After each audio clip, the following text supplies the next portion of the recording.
Hey everybody, welcome to road.cc. Now, if you've seen the first video in this series, and Matt's going to put a link to it up at the top there, you'll know that I've entered Red Bull Timelaps 24 hours as a solo, or 25 hours. And now it's the night before. You've been doing some I'm preparation, still going to do it. at least. There's a storm coming in. There's an element of preparation being done. But you're well stocked. Yes. You've got all the gear you need. I think I have. Now, what I've done is, obviously, I've done some long rides before, but I've never done a 24-hour race before. So I had a chat with my friend Joe Beer, who's a very well-respected coach, on Skype, and these are the things that he said to me. I mean, a lot of it is about, the logistics of you having options, because you can't just think that, you're definitely going to want to eat a certain thing or even wear a certain thing. Some people have to change midway through because they're suddenly like, oh, these shorts, I thought they were perfect, and they're starting to rub, and I can't rub for the next 8 hours or whatever. So I think it's always what I've seen with relays, you get the chance to change things and to do things different. With you've got to have a lot of options that you can sort of call upon, especially with nutrition, because you'll go through times when there'll be a certain food craving that just keeps you going, and you'll have to have those options available. I mean, one of the things I do struggle with on like long rides is nutrition. I struggle with it really badly. Okay. In what way? When you say struggle, what part of it? I think mostly I struggle, like my body struggles to process food when I'm exercising. Okay. So I end up like eating a lot of stuff, and then I end up just kind of filling up. But I don't feel like I'm getting the benefit from eating and I'm not processing the nutrition. Science and Sport have got this stuff called beta fuel, and it's a really dense fuel, but it's easy to absorb. Okay. So you don't have to be having huge quantities of it, but you get a lot of carbs. It's quite concentrated compared to most drinks. It's a 16% solution, but it is totally isotonic. You don't have to be having a lot of it, and you can just keep nudging your blood sugar up and getting fuel in, and then deciding, what solids you then can get by on. And I think it's keep it simple and stuff that has worked, because I think what happens is people start eating stuff, and like you say, it starts sort of backing up, and once it starts backing up in the stomach, everything else then has an issue with crossing the stomach, so you just literally start having the stomach shutting down. It's almost the part of these things, 12 hours Ironmans, people doing sort of back to back 200-mile sporties day after day. It's practicing some of it just to see, okay, if you went out on a certain lot of fuel, how does it feel? You can't mirror what's going to happen at 18 hours. But right. If you've got some staple things that really do, think, wow, I can use, half a banana and some beta fuel and I get by on that. There might be points where you need to have almost like you're feeding your brain. You just want something that's going to kick in and really give you that sort of mood lift. But a lot of times it's keep it bland and simple, so that you just get through the easier bits, making sure the fuel doesn't back up. If you're keeping the pace right, the thing is that the intensity that you're going at, you don't need to be having too many calories. Really, you want to be in zone 1, which is like below 80% max heart rate, obviously. Yeah. But when you're at that point, your fat burning peak is probably somewhere around 75% of max heart rate, maybe a bit lower. Okay.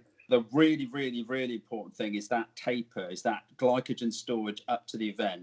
Mm-hmm. So people talk about the marathon and the 2-hour kind of window and stuff like that. You need so much glycogen. You really need to make sure in those last 3-4 days, you're not pigging out, you're just doing very little, but your body is constantly being given regular quality carbs. Then it will store it up. Some of the calories going in want to actually be fat calories, because you want your body to get some energy, but also fat calories help your body to use more fat.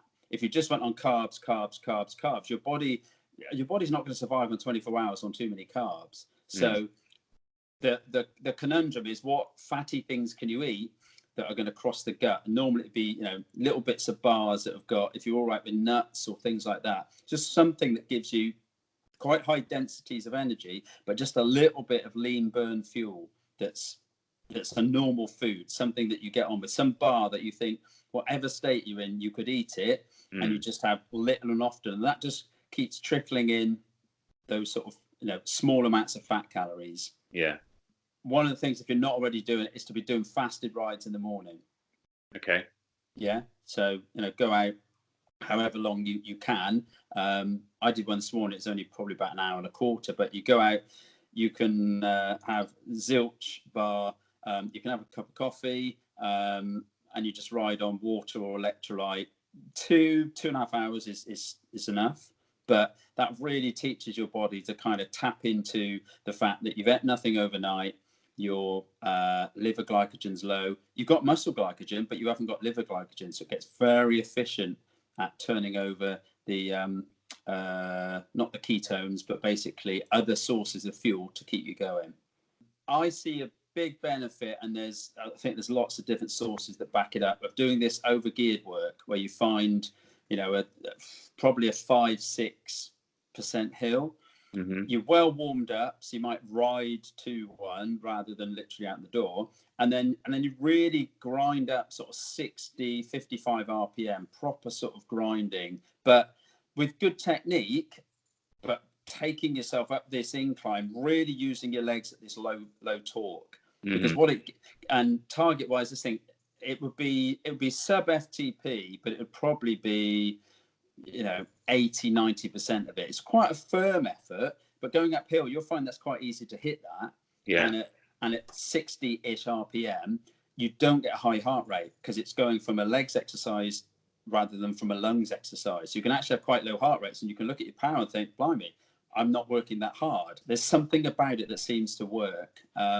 And although people haven't always measured a performance increase, everyone that does them say, God, I love those. They really make my legs feel like they just give you that strength endurance ability, which is what you want. You can't really add any more speed on. Speed will be about minimizing the drag and the rolling resistance. Mm-hmm. You can't do any more watts because your FTP is your FTP.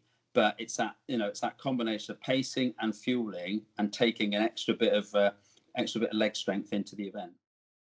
So, Joe's advice. Yes. Which ones have you actually carried out? I've taken some of his advice. Oh, really? Yes, that's a roundabout way of saying that I haven't done that much. Okay. But you've got yourself loaded up. What happened was, the last video was 6 weeks beforehand. I was like, I got loads of time, and then I was ill for 2 weeks, and then it was horrible out for 2 weeks, and all I could do was sit on the turbo. And then suddenly you're 2 weeks away from the race and going, I better get some rides in. And even then I haven't done that much because I had to go to Italy and stuff. But I'm kind of ready in the sense that I've packed the car. Good. Yeah. So I've got a load of stuff. I've got some bacon. So that's good. Yeah. Okay. At some point I'm going to need that. Strategy. No, but in terms of the stuff that Joe was saying about training, I've done some of the fasted riding. I was doing that even on the turbo when I couldn't do it outside. Yeah. I've done some of the low cadence stuff as well. I've been trying to build that in. What I haven't done is I just haven't got that much riding in the last 4 weeks. It's not been. It'll be in there. It's not been the conditions for it, but I'm hoping that I'm ready.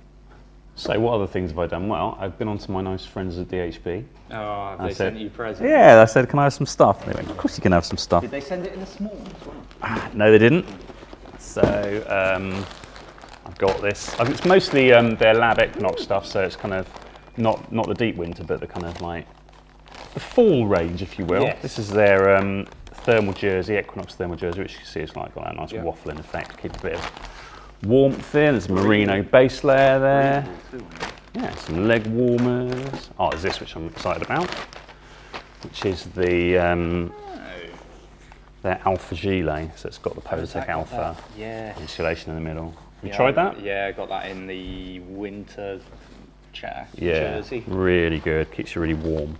And actually, staying warm is one of the things I have real trouble with on night rides because you're not working so hard. Yeah, Joe was saying on a long ride in zone 1, wasn't he? Yeah. It just doesn't generate body heat. Doesn't generate enough heat, so I tend to freeze. Some bib shorts in case it isn't like 2 degrees out. Some nice socks and some bib tights when it does get colder. Yeah. So these are the Equinox bib tights. I've also got the all winter tights as well. So that's good. Kit. All the kit and is all the gear. I don't know if it's going to be enough. Do you think it's going to be enough? I think you've got a good amount of kit there. Right, fine. And in terms of fueling, Joe was mentioning the SOS beta fuel. Oh yeah. I've used this all year. So you've used this a lot. It's a massive packet, isn't it? Yeah. So this is one 500ml bottle, and it's like a big chunky packet, 84 grams per serving, with 80 grams of carbs, so 320 calories a serving. But actually, it dissolves really easily, and it doesn't taste like. I thought it would taste like soup. No, like lemon and lime flavoured soup, but actually it's pretty good. It's not like wallpaper paste either. Yeah. It's good stuff. No, it's good. So that's good. So that's ready. I've got the Road.cc Easy Up. I've got some nice reclining chairs and a sleeping bag. So that's where and you're an going to have your nap. It's going to go like be for 3 hours, like at my wit's end at about 4 in the morning. So that's good. I'm riding my Merida. Yep. So standard road bike. The only thing I'm doing to it is I'm putting that Cane Creek suspension seat post on it, the little EE Silk one. That's about 20mm of travel. Just to take the sting out of it. 28mm tyres, because comfort. Yeah. All this stuff's probably aero. Have you cleaned it? I will have cleaned it. Good. Yes. Good, correct. It'll be shiny. It'll be shiny for at least 5 minutes. It's going to be wet when we start. And bacon. Just bacon and SIS beta fuel. Yes.